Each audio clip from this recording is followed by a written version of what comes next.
For 142 years, humanity had been the quiet ones. They joined the Galactic Assembly as the youngest species, and they smiled when others laughed at them. They nodded when others insulted them. They forgave when others hurt them. The galaxy called them the Patient Ones, and it was not a kind name. It meant weak. It meant foolish. It meant afraid. Admiral Taemin Kang had spent his entire life believing in peace. He was 63 years old, with gray hair and tired eyes that had seen too much. He commanded the United Earth Fleet, but he had never fired a weapon in anger. He was proud of that fact. His daughter, Jiwon, had inherited his gentle heart. She became a teacher on New Busan, a farming colony at the edge of human space. She taught children how to grow rice in alien soil. She wrote her father letters about the purple sunsets and the sound of wind through the grain fields. The last letter came on a Tuesday. 3 days later, New Busan went silent. Ambassador Yuna Park received the report first. She was a small woman with kind eyes and a voice that could calm any room. For 20 years, she had represented Earth in the Galactic Assembly. She had been spat on, threatened, and humiliated. She had smiled through all of it because she believed that peace was worth any price.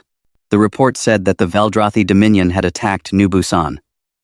They claimed the colony had crossed into their territory. This was a lie. Everyone knew it was a lie. The Veldrathi did not care. They had deployed a bioweapon called the Silence. It killed slowly. It killed painfully.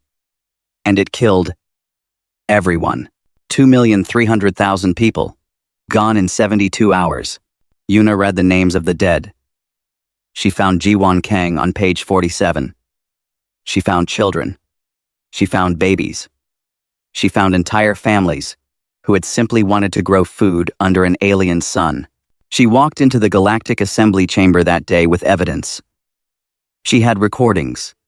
She had medical data. She had the final messages from dying colonists, begging for help that never came. She presented everything with a steady voice, even though her hands were shaking. The assembly voted. 47 species, and 43 voted for a formal reprimand. 4 abstained. None voted for action. The Veldrathi ambassador, a tall creature with scales like black glass, laughed openly. He looked directly at Yuna and said, "Perhaps your people should learn their place." Yuna said nothing. She gathered her documents and walked out. On Earth, Admiral Taemin sat alone in a dark room. He held the last letter from his daughter. She had written about a boy in her class who was afraid of storms. She had held his hand until the thunder passed. She wrote that she hoped to have children of her own someday. General Minho Ryu found him there. Minho was different from Taemin.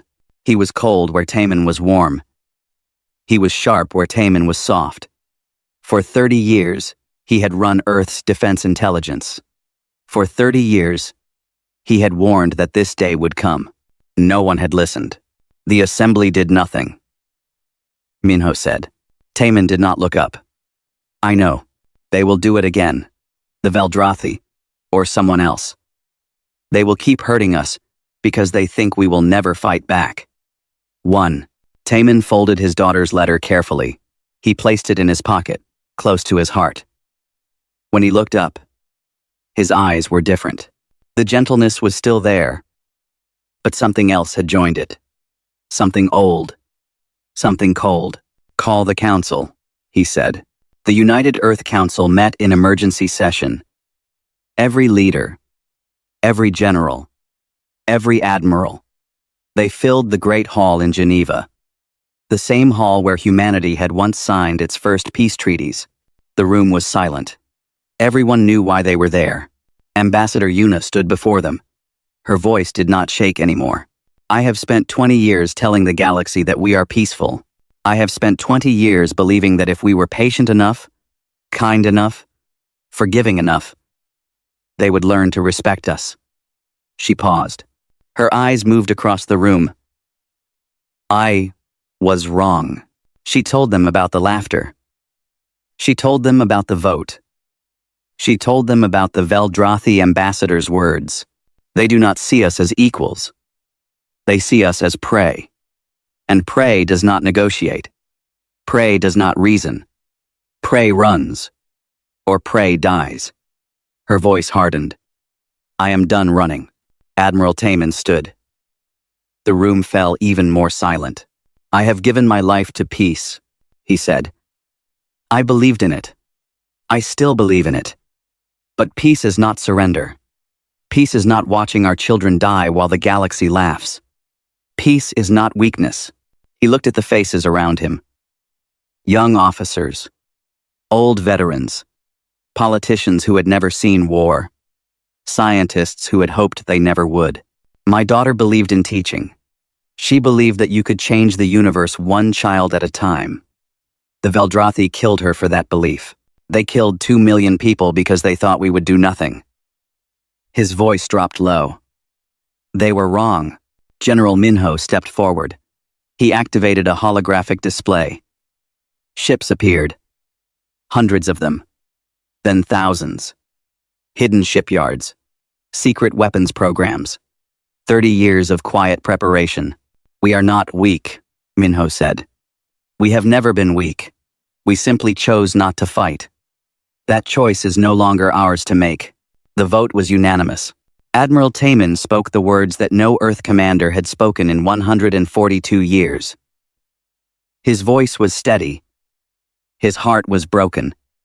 But his resolve was iron. Earth declares war. Una broadcast the declaration across every channel in the galaxy. She spoke of patience, exhausted. She spoke of mercy betrayed. She spoke of a line that should never have been crossed. She ended with words that would echo through history. You mistook our patience for weakness. You mistook our mercy for cowardice. You will not make that mistake again. You. Somewhere in the dark of space, the ancient Neurithans heard the broadcast. They were the oldest species in the galaxy. They had watched civilizations rise and fall for millions of years. Their eldest listened to the human declaration.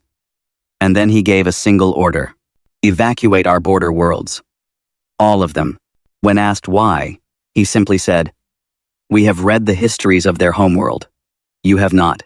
The galaxy had finally pushed humanity too far. And now, it would learn why that was a terrible mistake. The declaration of war spread across the galaxy like fire through dry grass. Every species, every world, every station heard the words of Ambassador Una Park. Most of them laughed. The Veldrathi laughed loudest of all. Their high commander, a massive creature named Dreth, addressed his people with amusement in his voice. The humans have finally grown a spine, he said. How unfortunate for them that spines can be broken. His fleet numbered over 8,000 warships. Human intelligence estimated Earth had perhaps 1,000. The math was simple. The outcome was certain. The Korath Syndicate, a species known for gambling on everything, opened betting pools across their worlds. The odds were 50-1 against humanity surviving more than 3 months. Fortunes were wagered on which week the humans would surrender. But not everyone laughed. The Neurithans continued their evacuation. Ships filled with their young fled from any system near human space. Other species watched this with confusion. The Neurithans had observed the galaxy since before most civilizations existed. They had seen empires rise and fall. They did not panic. They did not flee. Until now. A young Korath diplomat approached the Neurithan eldest at an assembly meeting. Why do you run? He asked. The humans are weak. Everyone knows this. The eldest looked at him with eyes that had seen stars born and die. The Korath shook his head. The humans had 2 of them. On their homeworld. Before they even reached space. The eldest's voice was heavy, with something that might have been fear. In their First World War, they invented weapons that could kill thousands in seconds. In their second, they created a bomb that could destroy entire cities in a flash of light. They used it. Twice. The Korath laughed nervously. That was primitive. They are peaceful now. They chose to be peaceful. The eldest corrected. There is a difference. A predator that sleeps is still a predator. You have just woken it up. On Earth, Admiral Taemin Kang stood before the assembled fleet commanders. The secret was finally revealed. General Minho's ghost protocol had been running for 30 years. Hidden shipyards in asteroid fields. A fleet 3 times larger than any intelligence agency had estimated. But ships alone did not make an army. Training did. And for 142 years, humanity had trained. Captain Sujin Han stepped forward when her name was called. She was 34 years old, with sharp eyes and a reputation for brilliance. She commanded the stealth destroyer Silent Fury, one of 12 ships in the Shadow Squadron. Her brother had been a farmer on New Busan. He had sent her pictures of his crops 3 days before the attack. Captain Han, Admiral Taemin said, "Your squadron will lead the first strike." Sujin's face showed nothing. "Yes, Admiral, this will not be a direct assault. We are outnumbered. We cannot win a straight fight against the Veldrathi fleet." Taemin activated a holographic map. "So, we will not give them one." The plan was unlike anything the galaxy had ever seen. Most species fought wars the same way. Fleets met in space. Ships fired at each other. The bigger fleet won. Simple. Honorable. Predictable. Humanity had studied every galactic war for 142 years. They knew every tactic, every weakness, every blind spot. "We will not attack their ships first," Taemin explained. "We will attack everything that keeps their ships running. Fuel stations, supply depots, communication networks. We will make their fleet blind, deaf, and hungry." General Minho added details. "The Veldrathi have never faced an enemy that refused to meet them in open battle. They have no word for guerrilla warfare. They have no defense against it." Lieutenant Hana Choi listened from her station on the flagship Eternal Dawn. She was 26 years old, newly promoted, and terrified. She had joined the fleet to explore the stars, not to fight wars, but she had also seen the footage from New Busan. She had heard the final messages from dying colonists. Fear and anger mixed in her heart until she could not tell them apart. Dr. Jinho Lee was not a soldier. He was a scientist, gentle and soft-spoken, who had spent his career developing technologies that he hoped would never be used. Now he stood in a weapons laboratory, looking at the devices he had created. Missiles that could disable shields, bombs that could cripple stations, guns that fired faster and hit harder than anything the galaxy had seen. He hated what he had built. He hated that it was necessary. But when he thought of the children on New Busan, the hatred faded into something colder, something resolved. Ambassador Yuna remained on Earth. She had one more message to deliver, this time to the Galactic Assembly. She stood before the gathered representatives of 47 species and spoke without notes. 142 years ago, we joined this assembly hoping to find friends. We found masters who treated us as servants. We found predators who saw us as prey. We found a galaxy that took our kindness and called it weakness. She paused. The chamber was utterly silent. We asked for justice after New Busan. You gave us laughter. You gave us insults. You gave us nothing. Her voice hardened. So now we take what we need. Not land, not resources. We take respect.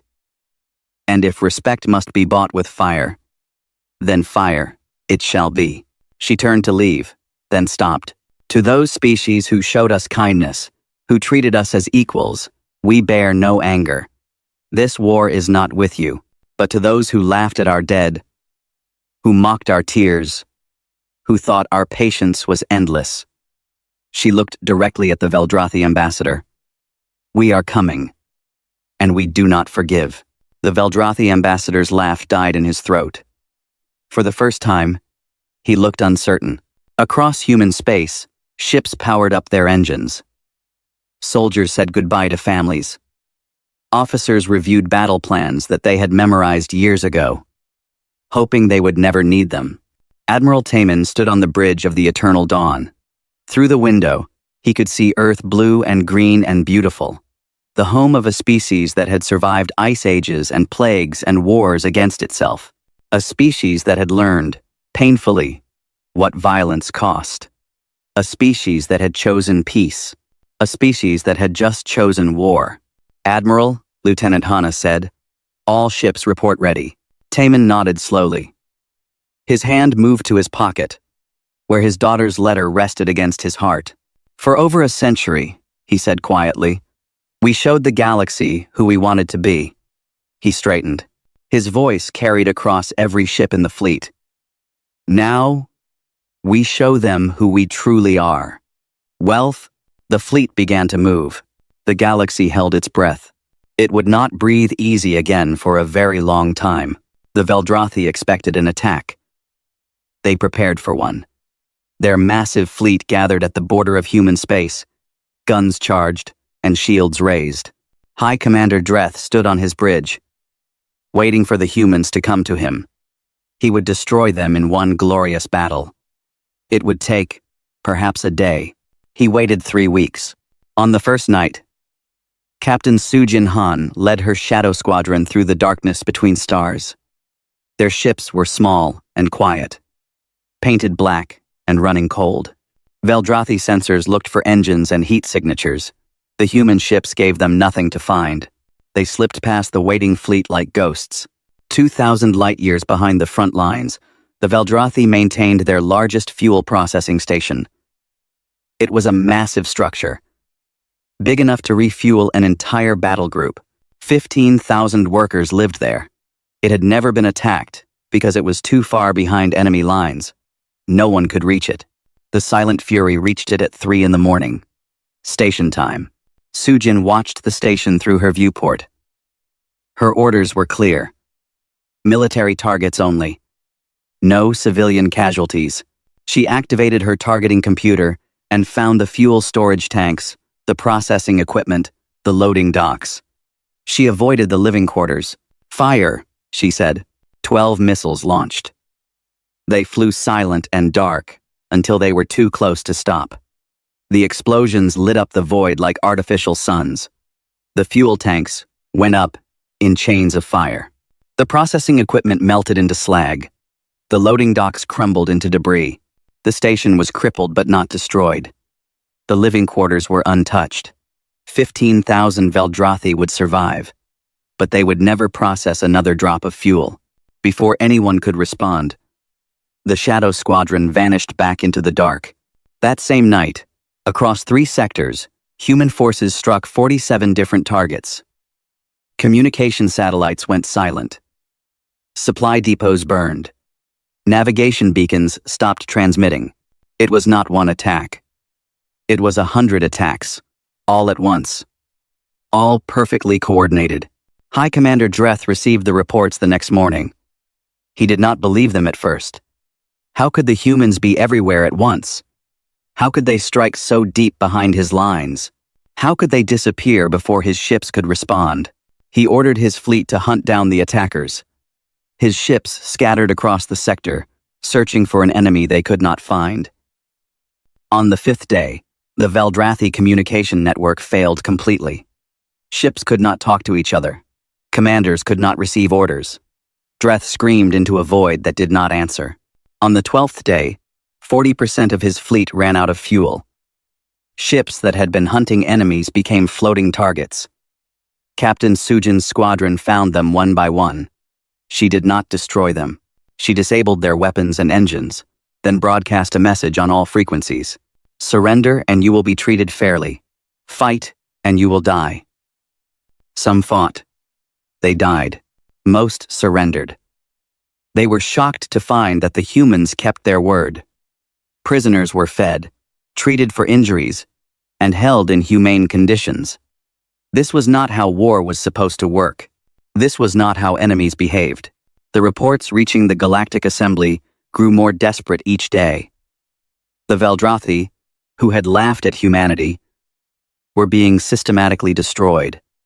Not in great battles, but in 1,000 small cuts. Their mighty fleet, the pride of their civilization, was bleeding to death without ever fighting the war it was prepared for. Ambassador Yuna received a delegation from the Korath Syndicate. They came offering peace. They came offering alliance. They came offering anything the humans wanted. Yuna listened politely, then shook her head. Where was your offer when we asked for help? Where was your concern when our people were dying? She stood. We do not want your alliance. We do not want your gold. We want you to remember this moment. We want you to remember what happens when you ignore the cries of the innocent. The Korath left empty-handed. On the battlefield, the galaxy began to see what human warfare truly looked like. Other species fought for territory or honor or resources. Humans fought to win. They did not care about glory. They did not care about fair fights. They cared about going home alive. A Veldrathi commander reported that his ship had been attacked by humans who were badly wounded. Burns, broken bones, missing limbs. They kept fighting. They kept advancing. They did not stop until they won or until they died. Even then, their bodies were recovered by their comrades, who returned immediately to battle. They are not soldiers, the commander said. They are something else. Lieutenant Hana Choi saw her first combat 3 weeks into the war. Her station on the Eternal Dawn was hit by debris from a destroyed enemy ship. She was thrown across the bridge, her arm broken, her head bleeding. The ship's doctor wanted to sedate her.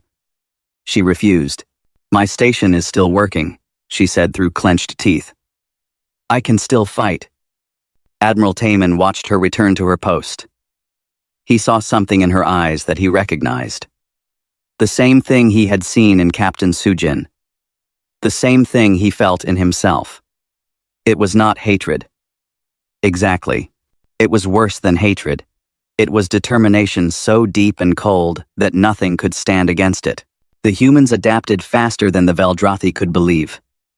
Tactics that worked once never worked again. Traps that caught human ships on Monday were avoided on Tuesday. It was as if the entire human military shared one mind, learning and changing and growing stronger with every battle. A captured Veldrathi officer was interrogated by General Minho Ryu. The alien was terrified, shaking, broken by the speed of his fleet's destruction. What did you see? Minho asked. The officer's voice was barely a whisper. They do not stop. They do not tire. They do not forget. And they are so very, very angry. Minho nodded slowly. Good. You are beginning to understand. After 6 weeks, the great Veldrathi fleet no longer existed. It had not been destroyed in one massive battle. It had been taken apart, piece by piece. Ship by ship. System by system. The humans had not fought a war. They had conducted a surgery, removing every piece of the enemy's ability to fight. And they were not done yet. Admiral Taman stood before his commanders and pointed at a star map. The Veldrathi homeworld glowed red in the center. We have broken their fleet, he said. Now we break their will. But remember our orders. No civilian targets. No unnecessary deaths. We are not monsters. We are soldiers. The moment we become what we fight against, we have already lost. The fleet moved forward.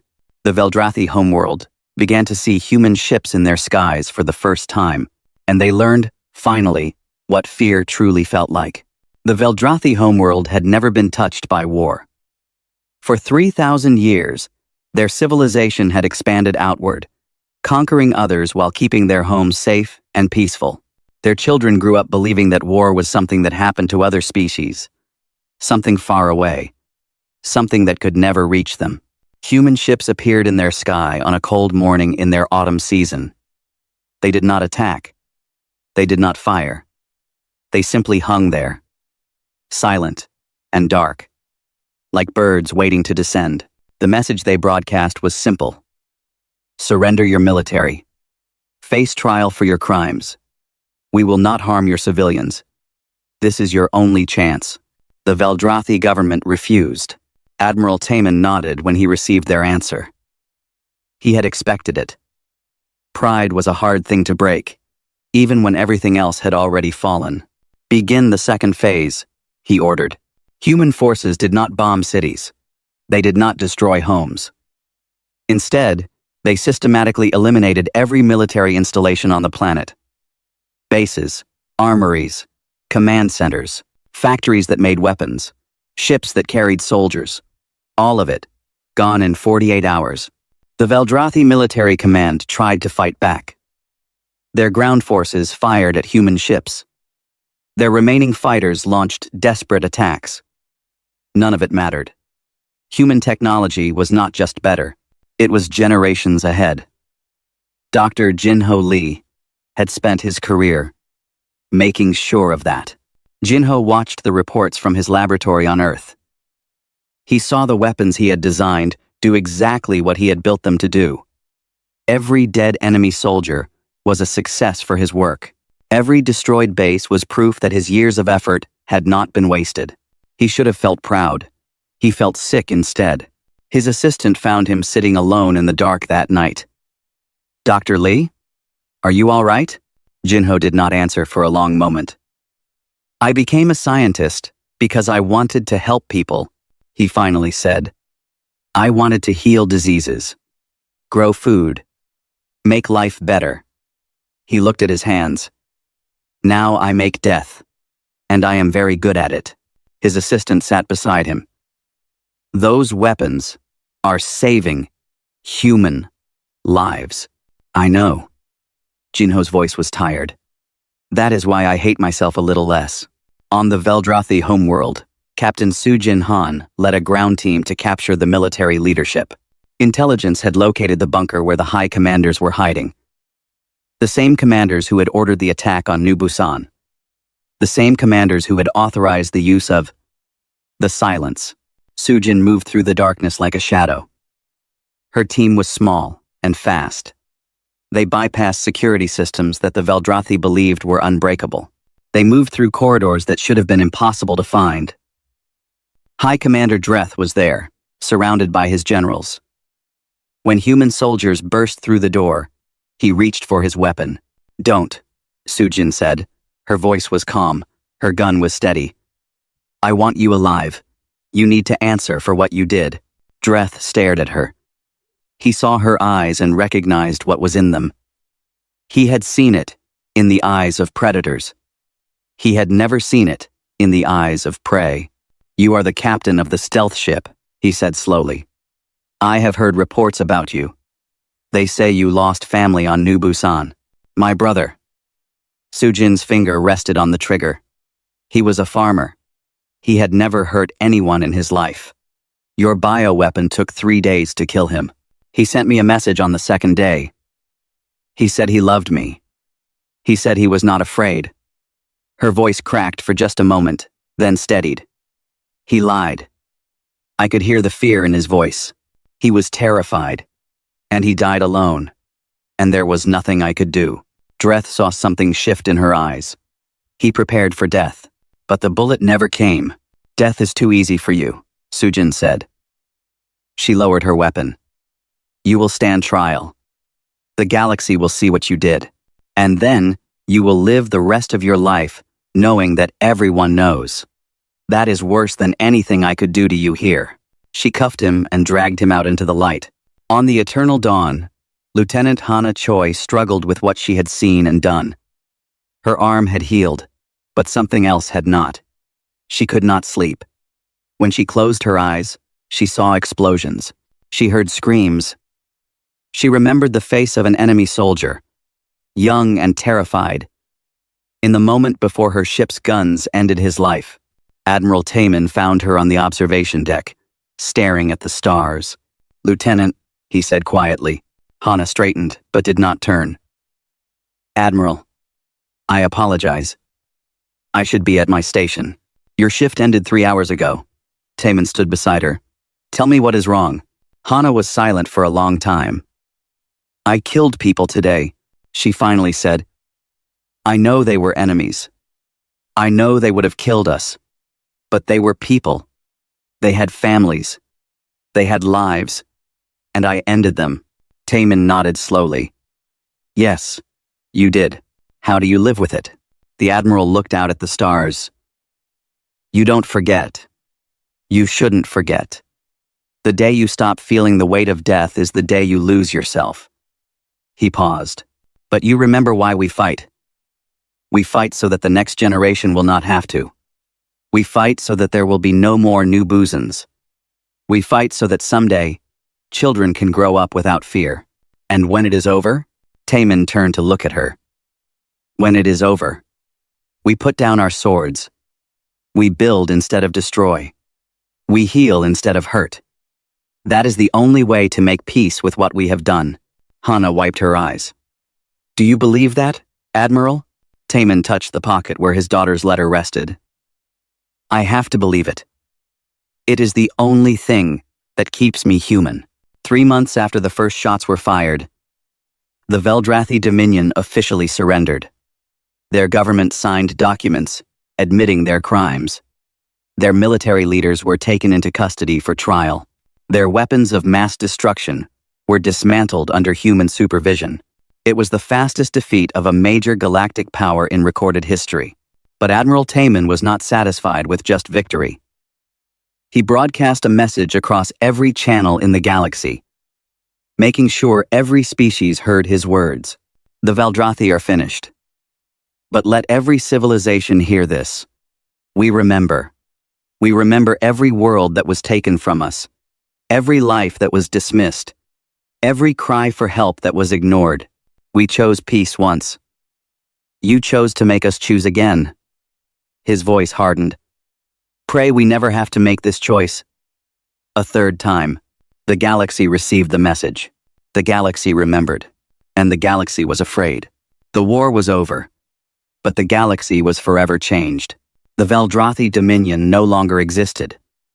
Their empire was dissolved. Their military destroyed. Their leaders awaiting trial. Worlds that had lived under their rule for centuries were suddenly free. Some celebrated.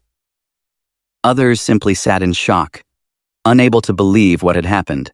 The Galactic Assembly gathered for the first time since the war began. The chamber, that had once echoed with laughter at humanity, now sat in complete silence. Representatives who had mocked Ambassador Yuna could not meet her eyes. Those who had voted against helping New Busan found excuses to be elsewhere when she entered the room. Yuna stood before them one final time as a speaker of war. After today, she would return to being a diplomat. But first, she had one more message to deliver. 4 months ago, I stood in this chamber and begged for justice. I showed you evidence of murder. I showed you the dying words of our children. You gave us nothing but laughter and contempt. She paused. We did not want war. We never wanted war. But when our people cry out for help, and the galaxy turns its back, we will answer those cries ourselves. She activated a holographic display. Names appeared. 2,300,000 names. The dead of New Busan. These are the people you abandoned. Teachers, farmers, children. They believed in peace. They believed in the goodness of the galaxy. They died because of that belief. Yuna's voice was steady but heavy with grief. We honor them not with vengeance, but with justice. The leaders who ordered their deaths will face trial. The truth of what happened will be recorded for all time, and never again will the galaxy ignore such crimes. She announced the creation of the Galactic Court of Justice. A real court, with real power, capable of holding any species accountable for crimes against innocent people. This was Earth's demand for ending the war. The Assembly had no choice but to accept. The ancient Nurathan eldest rose to speak. His voice carried the weight of millions of years. We have watched this galaxy since before most of your species existed. We have seen empires rise and fall. We have seen wars fought for glory and greed and revenge. But we have never seen what we have seen these past months.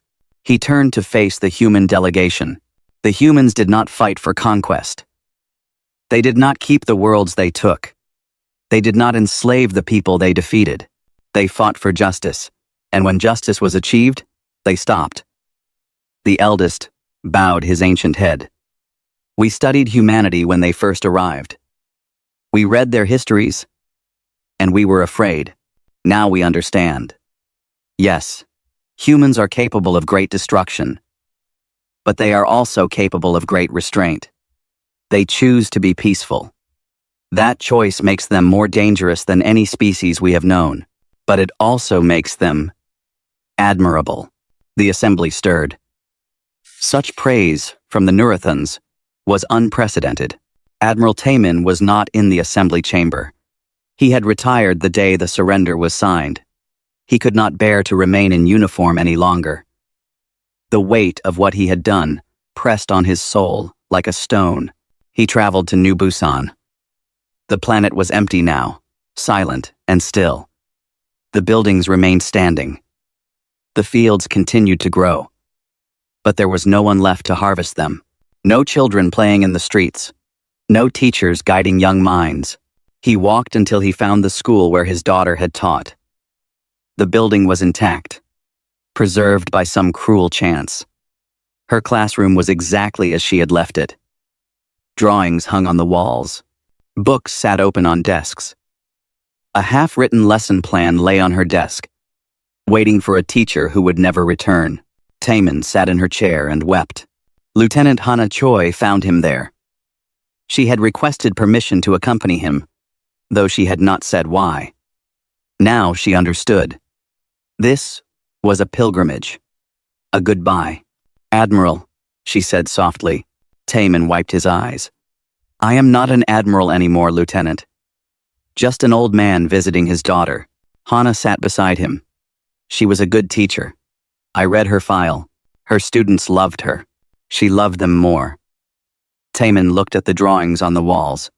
She used to tell me that war was never the answer. She believed that you could change the universe, one child at a time. Kindness, patience, understanding. He smiled sadly. She was right. But sometimes, the universe does not give you that choice. They sat in silence for a long time. Finally, Hana spoke. "What do we do now, sir? The war is over. The enemy is defeated. But I still feel empty." Taman stood and walked to the window. Outside, purple flowers were blooming in a garden that Jiwon had planted. "We build," he said. "We heal. We teach the next generation why peace matters, and why war must always be the last choice, not the first." He turned to face her. "You are young, Hana. You have seen the worst that humanity can do. Now go and be part of the best. Raise children. Create art. Grow gardens. Live the life that my daughter never got to live. And the military? Someone must remain vigilant. Someone must ensure that we never forget the lessons we learned." Taman's eyes hardened, briefly, then softened. "General Minho will keep the Ghost Protocol files, just in case, but I pray they gather dust forever." Captain Sujin Han returned to space, but not to war. She was given command of a deep exploration vessel, the New Dawn, and ordered to find new worlds. Not for conquest, for settlement, for hope. On her first mission, she discovered a planet with golden skies and endless fields of grain. She named it Jiwon, after the woman who had taught children to grow rice in alien soil. Dr. Jinho Lee shut down his weapons laboratory. He burned his notes and destroyed his prototypes. Then, he opened a new laboratory dedicated to medicine. His first project was a cure for a childhood disease that had plagued humanity for generations. He succeeded within 2 years. "I spent my life learning how to end lives," he said at the award ceremony. "Now I will spend the rest of it learning how to save them." General Minho Ryu remained in the shadows, watching and waiting. He trusted no one and believed in nothing except preparation. But even he allowed himself to hope, just a little, that his preparations would never be needed again. Lieutenant Hana Choi was promoted. She became the youngest instructor at the Earth Military Academy, teaching tactical analysis to cadets who would hopefully never see combat.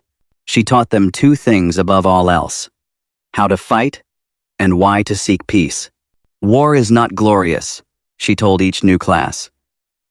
It is horror and grief and loss. We train so that we can protect the innocent. But the greatest victory is the war that never has to be fought. Years passed. The galaxy slowly healed. The Veldrathi survivors rebuilt their civilization under strict supervision. Former enemies became trading partners. Old wounds began to close. A young alien diplomat visited Ambassador Yuna in her office one afternoon. She was old now, retired from active duty, but still consulted on matters of galactic importance. The diplomat had a question that had bothered him since childhood. Why did humanity wait so long to fight back? You had the power. You had the weapons. Why did you let other species hurt you for so many years? Yuna looked out her window at the Earth below. Blue and green and beautiful. Her eyes were tired, but peaceful. Because we remembered what war cost. We remembered what we lost the last time we unleashed ourselves. We hoped, truly hoped, that we would never have to become that again. She sighed. But when you killed our children, you reminded us of something we had tried so hard to forget. The diplomat leaned forward. What? Yuna turned to face him. Her eyes were ancient with grief, but bright with something that might have been pride. That we are very, very good at war. And that is not something we ever wanted to be. She returned her gaze to the stars. But if we must be, then we will be. And the galaxy will remember. Not with fear, but with respect. Because we choose peace every single day.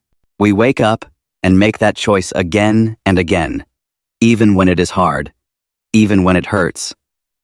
She smiled softly. That is what makes us human. Not our strength, our restraint. Outside her window, ships flew toward distant stars. Humans and aliens working together, building a future that neither could have imagined a century ago. The war was over, but the lesson would echo through the galaxy forever. Peace is not weakness. Mercy is not cowardice. And patient does not mean harmless. It just means waiting for the right moment to show who you truly are.